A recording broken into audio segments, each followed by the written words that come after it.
بسم اللہ الرحمن الرحیم. آیت نمبر 35.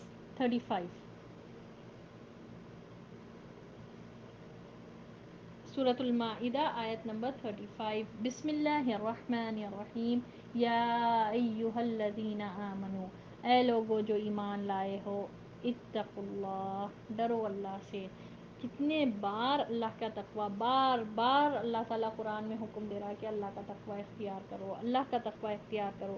تو بات یہی ہے کہ اللہ کا تقوی جو ہے نا، بچنا بھی ہے اللہ کے غضب سے، برائی سے، گناہوں سے، نافرمانی سے بچنا، اللہ کی ناراضگی سے بچنا، اللہ نے جو حکم دیا اس کو توڑنے سے بچنا، اور پھر جو ہے نا نیکی میں آگے رہنا. اس سے کیا ہوتا ہے؟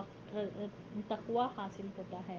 اور تقوی حاصل کرنے کا مین ذریعہ کیا ہے؟ تقوی حاصل کرنے کا مین ذریعہ کریں گے، مین سورس تقوی حاصل کرنے کا اللہ کہتا ہے وہ ہے روزہ. تو یا ایھا الذین آمنو، اے لوگو جو ایمان لائے ہو، اللہ سے ڈرو، اللہ کا تقوی اختیار کرو. اور آگے اللہ فرماتا ہے وابتغوا، اور تلاش کرو، الیہ، طرف اس کے، یعنی اللہ کی طرف، الوسیلہ، وسیلہ، ذریعہ، وجاہدوا، اور جہاد کرو، فی سبیلہ، اس کے راستے میں، لعلکم، تاکہ تم، تفلحون، تم فلاح پا جاؤ. تو اللہ، بہت پیاری آیت ہے یہ. اللہ تعالیٰ فرماتا ہے کہ اللہ کا تقوی اختیار کرو. سب سے پہلا عمل کیا کرو؟ اللہ سے ڈرو. ہر معاملے میں انسان کو جو ہے نا اللہ کا تقوی، کیا میں اللہ کا تقوی ہمیشہ اپنے آپ کا کریکشن کرے، کیا میں اللہ کے لیے کر رہی ہوں یا لوگوں کے لیے کر رہی ہوں؟ کیا مجھے دکھاوا چاہیے یا مجھے اللہ سے ریوارڈ چاہیے؟ مجھے اللہ کی رضا مطلوب ہے یا میرا معاملہ کچھ اور ہے؟ ٹھیک ہے، یہ ہے تقوی. یہ اور کیا ہے کہ نیکی کرتے وقت، گناہ کرتے وقت میرا رب مجھے دیکھ رہا ہے. گناہ کا مجھے اللہ تعالیٰ قادر ہے، اللہ کو پتہ ہے کہ میں کون سا عمل کر رہی ہوں، اور پھر اس سے چھوڑ دینا. ٹھیک ہے. تو اور اللہ تعالیٰ کہتا ہے کہ وابتغوا، اور تلاش کرو اس کی طرف وسیلہ.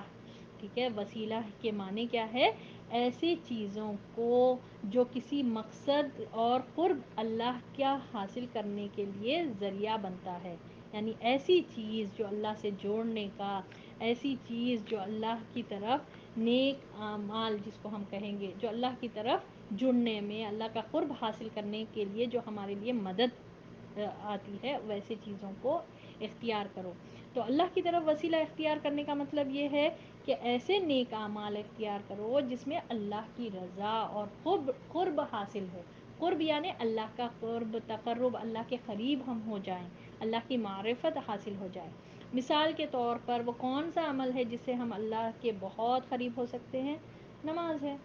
ٹھیک ہے. اللہ کے بہت قریب ہونے کا ہے تو نماز وقت پہ پڑھنا، خشوع اور خضوع سے پڑھنا. جی بالکل. اور جو وہ کون سی حالت ہے جو بندہ اللہ کے قریب ہوتا ہے؟ وہ ہے سجدے کی حالت میں. سجدے کی حالت میں بندہ اپنے رب کے بہت قریب ہوتا ہے، اللہ تعالیٰ قریب ہوتا ہے بندے کے. تو ہم کو یہ ہونا چاہیے، یہ معاملات، یہ تو یہ وسیلہ حاصل کر رہے ہیں نا ہم اللہ کے قریب ہونے کا. نماز اچھی پڑھنا، سجدے اللہ کو زیادہ لمبے سجدے کرنا، سجدوں میں اللہ سے دعا کرنا، کیونکہ ہم کو معلوم ہے یہ وہ حالت ہے، یہ وہ کیفیت ہے جس میں اللہ اپنے بندے کے بہت قریب ہوتا ہے. تو یہ ہے وسیلہ اختیار کرو. جس طرح آپ وسیلہ اب سمجھے کہ سبحان اللہ، ایک واقعہ آپ لوگوں کو معلوم ہوگا، بہت مشہور واقعہ ہے کہ 3 لوگ کہیں سفر پر نکلے تھے، راستے میں بارش ہوئی. ٹھیک ہے. بارش ہوئی تو ان لوگوں نے چاہا کہ اب ایک غار میں پناہ لیتے ہیں. ٹھیک ہے. تو اب وہ تینوں بھی جو ہے، تینوں جو لوگ تھے وہ ایک غار کے اندر پناہ لیے اور سوچے کہ بارش رکنے کے بعد چلے جائیں گے. مگر اللہ کی قدر یہ ہوئی کہ وہ جو ہے نا غار جو ہے، لینڈ سلائڈنگ ہوئی بہت بارش ہونے کی وجہ سے، اور وہ غار بند ہو گیا. غار کا منہ بند ہو گیا، ایک لینڈ سلائڈنگ کی وجہ سے ایک پتھر آ گیا سرک کر اور بند ہو گیا غار. اب تینوں جو ہے اللہ کے قرب، اللہ کی مدد کا وسیلہ مانگنے لگے. کیا کہہ کر؟ اے اللہ، جس میں ایک شخص نے کہا کہ میں والدین کے ساتھ بہت حسن سلوک کرتا تھا، کہ میں اپنے والدین کی اتنی یعنی کہ میرے بوڑھے ماں باپ تھے، میں جب بھی اپنے کام سے جب جاتا تھا تو پہلے اپنے ماں باپ کو دودھ دے کر وہاں پر ان کی جو ہے نا ان کی خدمت کر کر پھر اپنے بیوی بچوں کی طرف جاتا تھا. تو اے اللہ، اگر میں نے یہ عمل تیری رضا کے لیے کیا ہے تو اس کو تو قبول فرما دے اور یہ پتھر کو ہٹا دے. تو پتھر تھوڑا ہٹ گیا. پھر دوسرے نے دعا کیا کہ اے اللہ میں نے مجھے ایک یعنی کہ ایک لڑکی مجھے بہت کزن اس کی وہ تھی کزن تھا یہ جو بھی تھا کہ اس کو بہت پسند تھی تو وہ زنا کرنا وہ چاہتا تھا کہ اس کے ساتھ زنا کرے. تو اب بہرحال وہ بچی کی شادی کہیں اور ہو گئی اور وہ جو ہے اس کا شوہر انتقال ہو گیا. پھر بعد میں وہ بہت یا شوہر بیمار ہو گیا تو وہ بچی جو ہے نا اسی کے پاس آ کر پیسے پوچھنے لگی. تو اس نے کہا کہ ٹھیک ہے میرے ساتھ ایک رات سو. ٹھیک ہے کیونکہ اس کو بہت محبت تھی وہ لڑکی سے اور چاہتا تھا کہ اس کے ساتھ شادی ہو مگر ہو نہیں پائی. تو اب اس نے یہ کہا اور پھر جو ہے نا لڑکی نے جب کہا کہ دیکھو اللہ سے ڈرو اللہ دیکھ رہا ہے تو اس نے زنا نہیں کیا اور اللہ سے توبہ کی. اللہ مجھے معاف کر دے میں کر سکتا تھا. حالانکہ وہ بچی آ گئی تھی پیسے لے کر پیسے چاہیے تھا اس کو ضرورت تھی مگر اس نے جب کہا کہ اللہ سے ڈرو تو اس نے وہ شخص نے فوری طور پر نہیں کیا جبکہ کرنے پر قادر تھا. تو اللہ کی خاطر اس نے توبہ کی اور زنا چھوڑ دیا. تو اور پتھر تھوڑا اور ہٹ گیا.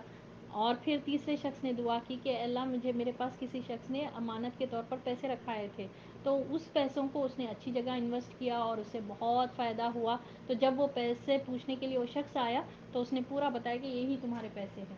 یعنی اتنا بڑا فارم ہوا اور پورا جو ہے نا اس کے پورا فائدہ جتنا بھی ہوا یہ بکریوں کا جانوروں کا مویشی جانور میں بہت زیادہ انہیں انویسٹ کر کے انہیں بہت زیادہ مالدار ہوا. تو اس نے کہا کیا یہ اللہ کی خاطر اس نے کہا کہ یہ تمہارا ہے. تو وہ شخص پریشان ہو گیا کیا تم مذاق کر رہے ہو میں نے تو تمہارے لیے کچھ پیسے دی کر گئے تھے میں نے تمہارے پاس تو یہ بہت سی چیزیں ہیں. تو اس شخص نے کہا نہیں یہ سب تمہارا ہے تمہارے پیسے تمہاری امانت تھی میں نے اس کے بعد ایک بزنس میں لگایا اور یہ پورا تمہارا ہے. تو اس نے دعا کی کہ اللہ تجھے اگر میں نے یہ عمل واقع میں تیرے لیے کیا تو ہم سے یہ مصیبت کو ٹلا دے. تو سبحان اللہ وہ پتھر ہٹ گیا پورا اور یہ تینوں بچ گئے. تو یہاں پر وسیلہ کے معنی اور افسوس کی بات ہے اس آیت کو غلط مطلب میں لے کر لوگ جو ہے نا وسیلہ بندوں کو بناتے ہیں. یہ فلاں شخص جو ہے نا یہ ہمارے مصیبت کو دور کریں گے فلاں لوگ جو ہے نا ہمارے مشکل کو دور کریں گے یہ قبر پر جائیں گے تو وہاں پر نظر و نیاز پیش کریں گے تو ہمارے بچوں کو اولاد ہوگی. یہ طرح کے معاملات اللہ اکبر. ہم اگر اس معاملے کو ذرا ڈیپلی سوچیں اس کو سمجھیں کہ وہ نیک لوگ جو تھے وہ کیا یہ اس وجہ سے نیکیاں کما رہے تھے کیوں نیکیاں کر رہے تھے. جس طرح اب یہ مثال پہ یہ لوگ نیکیاں کیوں کرے اللہ کی خاطر. وہ لوگ جو نیک بزرگان دین جس کو نام دے کر بڑے بڑے بزرگ یا پھر نبیوں کو یہ وسیلہ تلاش کر کے یہ ہمارے اللہ کا قرب کا ذریعہ بن کر انسانوں کو بنا رہے وہ لوگ کیوں کرے عمل. وہ لوگ جب دنیا میں تھے نیکیوں میں آگے کیوں رہے کیونکہ وہ اللہ کو راضی کر سکے. اور ہم کیا کر رہے ہیں کہ نہیں یہ بڑے لوگ ہیں بھائی یہ بڑے ان سے ہم جو ہے نا وسیلہ حاصل کریں گے ان کو ایک پیر مرشد یہ پیر گری مرشد گری یہ سب ہمارے بعد کے لوگوں کی ایجادیں ہیں. ہم سمجھتے کہ ان کے ذریعے سے وسیلہ حاصل کر لیں گے تو ہم کو وہ ہوگی کچھ نہیں ہوگا. انفیکٹ اللہ کے یہاں سوال ہوگا ہم سے پوچھا جائے گا اللہ نے تم کو صحیح سالم پیدا کیا دنیا میں تو بہت عقل چلتی تھی تمہاری بڑے بڑے بزنس چلانے میں پراپرٹی خریدنے میں بہت بزنس وہ لگتے تھے مگر دین کے معاملے میں کسی کو فالو کرنا اندھی تقلید بلائنڈ فالوئنگ. تو یہ ہے اصل میں بہت سے لوگوں نے اس وسیلہ ہاں اللہ نے قرآن میں فرمایا وسیلہ تلاش کرو تو ہم بھی وسیلہ جو ہے نا انسانوں کے پیچھے پڑ گئے.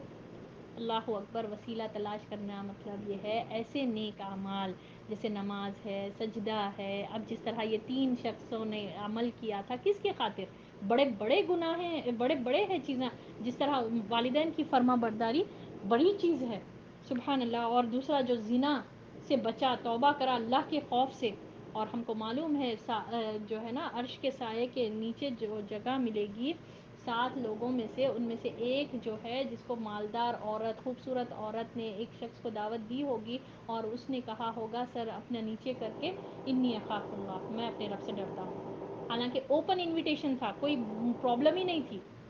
عورت خوبصورت بھی ہے مالدار بھی ہے ریپوٹیشن بھی ہے کوئی کسی کا کوئی مسئلہ بھی نہیں ہو سکتا مگر وہ ڈرا کس سے انی اخاف اللہ میں اللہ سے ڈرتا ہوں. تو سبحان اللہ. اس جی اس کو میں دوں جو یہ ہے جس کو میں عطا کروں، جس کو رزق چاہیے جو میں عطا کروں، جو ہے کوئی سوالی جس کو میں عطا کروں. اللہ تعالیٰ سوال کر رہا ہے، اور وہ مومنٹ پر جب سب لوگ سو رہے ہیں اور آپ اٹھ کر اللہ سے بول رہے ہیں کہ اللہ میں حاضر ہوں، اللہ میں ہوں، مجھے چاہیے، اللہ ہے کوئی ہدایت پانے والا جس کو میں ہدایت دوں. تو وہ مومنٹ پہ آپ یہ اللہ کو بول رہے کہ اللہ میں ہوں، اللہ مجھے دے دے ہدایت، مجھے رزق میں برکت دے دے، میرے معاملات کو درست کر دے. تو سوچیں آپ کتنا قرب ہم کو حاصل ہوگا. تنہائی میں آپ روتے ہوئے سجدہ کرتے ہوئے اللہ سے دعا کر رہے ہیں. سبحان اللہ. تو یہ ہے وسیلہ تلاش کرنا. اور آگے اللہ فرماتا ہے وجاہدوا. ٹھیک ہے، میٹنگ کا ٹائم ختم ہو رہا ہے، دوبارہ سے جوائن ہو جائیے گا تاکہ ہم یہ مکمل کر لیں. اور جاہدوا، جہاد کرو. یعنی جہاد کا ورڈ، یہ جاہدوا کا ورڈ جوہد سے ہے. جوہد ہے اسٹرگل کرنے کو بولتے ہیں. ٹھیک ہے، تو یہ زندگی کی کانسٹنٹ اسٹرگل ہے. ٹھیک ہے، سب سے بڑا جہاد جو انسان کرتا ہے وہ اپنے نفس کے ساتھ. نفس جو ہے نا، نفس امارہ ہوتا ہے. نفس ہمارا 3 قسم کا ہوتا ہے، بہرحال اب تفصیل کا موقع نہیں ہے. تو نفس ہمارے برے کام کے لیے، اللہ کی نافرمانی کے کام کے لیے، معصیت کے کام کے لیے نفس ہمارا ابھارتا ہے کہ کوئی بات نہیں، بعد میں کر لو، یہ نماز تھوڑی دیر سے پڑھ لو، اثر ٹائم پہ پڑھ لیے تھے نا، مغرب کو تھوڑا ڈیلے کر لو. تو یہ ہے نا نفس امارہ جو برائی پر ابھارتا ہے، کوئی غلط کام پر ابھارتا ہے، بے حیائی کا کام کو ابھارتا ہے. تو ہم کو یہ کانسٹنٹ اسٹرگل جو ہمارے نفس سے ہم کو کرنا ہے، یہ سب سے بڑا جہاد ہے. ہم سمجھتے کہ جہاد کا معنی ہے صرف تلوار اٹھانا اور جنگ میں کھڑے ہونا. یہ جہاد پیک ہے، یعنی ایکسٹریم لیول کا جہاد ہے. یہ اللہ کے راستے میں کھڑے ہونا اور اپنی جان کے ساتھ، مال کے ساتھ کوئی بندہ نکلے، وہ جہاد ہے، وہ ایکسٹریم ہے. اور ایک جہاد جو ہماری زندگیوں میں ہمیشہ ہے، موجود ہے، وہ ہے ہمارے نفس کے ساتھ. ہمیشہ ہمیشہ جو ہم اسٹرگل کرتے ہیں اپنے آپ سے، اپنے نفس سے، اللہ کی نافرمانی کے کام سے بچنے میں، اللہ تعالیٰ کے جتنا جو کام اللہ نے حکم دیا ہے اس کو کرنے میں، ہمارا جو یہ نفس کے ساتھ یہ کانسٹنٹ اسٹرگل چلتے رہتی ہے، اس کو جہاد کہتے ہیں. اللہ تعالیٰ اس کو جہاد کہتا ہے. اور یہ جہاد جو ہے نا، سب سے زیادہ ہمارے نفس کا کرنا چاہیے ہم کو، کیونکہ نفس برائی پر ابھارتا ہے. نفس میں یہ ہے نا، نفس امارہ جو ہوتا ہے نا، برائی پر ابھارتا ہے نفس. تو ہم اس کے پیچھے لگ جائیں، نفس کی خواہشوں کے پیچھے لگ جائیں، یہ نہیں ہوتا ہے. اور اللہ نے اسی کے لیے بتایا ہے کہ کیا تم نے دیکھا ایسے شخص کو جو اپنے نفس کو الہ بنا لیا ہے. نفس کو الہ بنانا یعنی کہ کیا نفس کی عبادت کرنا؟ نہیں، یعنی نفس کی ایسی اطاعت کرنا جیسے کہ الہ کی اطاعت جس طرح کی جائے. یعنی کہ نفس کی ہر بات مان لینا. نفس کہہ رہا ہے کہ چلو کوئی بات نہیں، سو جاؤ، نماز پڑھ لے کے بعد میں اٹھ جانا، اور بلینکٹ اوڑھ لے کے سو گئے، فجر کا ٹائم ختم ہو گیا. تو یہ تو پھر ہم کس کو ہم نے الہ مانا؟ ہمارا رب کہتا ہے کہ اٹھو فجر کی نماز پڑھو، اور ہمارا نفس کہہ رہا ہے کہ نہیں نہیں، میں سو جاؤں گی، مجھے ابھی درد ہے، بعد میں اٹھ کے پڑھ لوں گی، قضا پڑھ لوں گی. تو ہم نے کس کو الہ بنایا؟ ٹھیک ہے، تو ایک یہ چیز سمجھیں. ٹھیک ہے، ایک ہوتا ہے کہ ہماری خواہش کی پیروی کرے، ایک ہو رہا ہے کہ میرا دل بول رہا ہے کہ چائے پیوں، نہیں نہیں، میں نفس کو کیوں فالو کروں، یہ نہیں ہے بھائی. ٹھیک ہے، جہاں پر اللہ کی نافرمانی سے ٹکرائے، ہماری خواہش اللہ کی فرما برداری سے ٹکرائے، تو خلاص وہاں پر ہمارے نفس کو ہم پیچھے ڈالیں گے اور ہمارے اللہ کے حکم کو ہم آگے رکھیں گے. یہ ہوتا ہے نفس کا پراپر جہاد، پازیٹیو خیر کے معاملے میں جہاد کرنا، نفس کے ساتھ ہمیشہ ہماری اسٹرگل کرنا.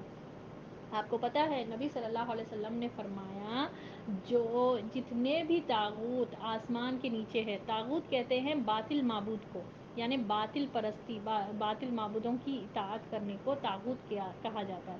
تو اللہ کے آسمان کے نیچے، یعنی اللہ کے عرش کے نیچے جتنے اب باطل معبودوں کی پرستش کی جاتی ہے، کتنے ہیں؟ کتنے کروڑوں کو معبود بنا لیا ہے لوگوں نے.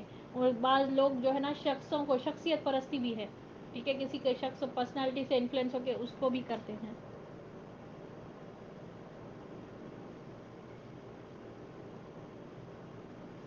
ٹھیک ہے، تو سبحان اللہ، نبی صلی اللہ علیہ وسلم نے فرمایا جتنے بھی طاغوت ہے، باطل معبود جو اس عرش کے، اللہ کے عرش کے نیچے ہے، اللہ کے آسمان کے نیچے ہے، ان میں سب سے برا انسان کا نفس ہے. انسان کا نفس. تو نفس جو ہے نا برائی پر وہ کرتا، دنیا کے اٹریکشنس ڈیفینیٹلی ہوتا ہے بھائی، اٹریکشنس کی طرف ہم بڑھتے ہیں، مگر وہاں سے ہٹا کر اللہ کی اطاعت کی طرف اپنے نفس کو لگانا، یہ ہے جہاد. ٹھیک ہے، تو یہ جہاد ہم یہ نہ سمجھے کہ ہم عورتوں کے لیے جہاد ہی نہیں ہے، ہمارے لیے تو جہاد یہ گھر کے معاملے میں، بچوں کے معاملے میں جتنا اللہ کی فرما برداری میں ہم کو صبر کرتے ہوئے زندگی گزارنا، یہ بھی جہاد ہے۔ اور گھر کا عورتوں کا جو ہے نا گھر کے معاملات میں جتنا ہے یہ ان لوگوں کا جہاد ہے۔ اللہ اکبر۔ اللہ ہم کو عمل کی توفیق عطا فرمائے، سمجھنے والا بنائے، یقین آ جائے نا تو عمل آسان ہو جائے گا کہ واقعی میں مجھے میرے رب کی طرف پلٹنا ہے، یہ دنیا کی زندگی ٹیمپرری ہے، یہاں پر مجھے جو بھی کروں گی میں یہ اس کا کچھ وہ نہیں ہوگا، مگر مجھے اللہ کا تقویٰ حاصل کرنے میں مجھے کروں، میں معمولی سا گھر میں اپنے بچوں کے لیے کھانا پکاؤں تو اس میں مجھے صبر درکار ہے، میرا نفس کہے گا کہ کیا ہے بھئی یہ بچے وہ نہیں کرتے، کتنا مجھے ہی کرنا پڑتا سب کام، مگر میں اگر صبر کرتے ہوئے اللہ کے اوپر امید رکھتے ہوئے تو یہ تو میرے لیے تو صدقہ جاریہ، صدقہ بن جائے گا کہ یہ تو میں اللہ کے لیے کر رہی ہوں، تو کتنا اجر ہوگا ہمارے لیے۔ تو اصل بات یہی ہے کہ انسان کو جہاد اللہ کے راستے میں، اللہ کے راستے میں جو بھی مصیبتیں، آپ جو کلاسز اٹینڈ کر رہے ہیں، جو دین سیکھ رہے ہیں، ڈیفینیٹلی ہر ایک کو اپنے اپنے چیلنجز ہوں گے۔ اب ہم تو نہیں جانتے، اللہ جانتا ہے کہ کون کتنی اسٹرگل کے ساتھ یہ دین حاصل کر رہا، کس کو کتنے کیسے چیلنجز مل رہے ہیں۔ تو اللہ کے راستے میں جب کر رہے ہیں، جہاد کر رہے ہیں، تو آپ کے لیے خوش ہو جائیے، گڈ نیوز، آپ کے لیے اللہ تعالیٰ بہت بہترین ریوارڈ رکھے گا آخرت میں۔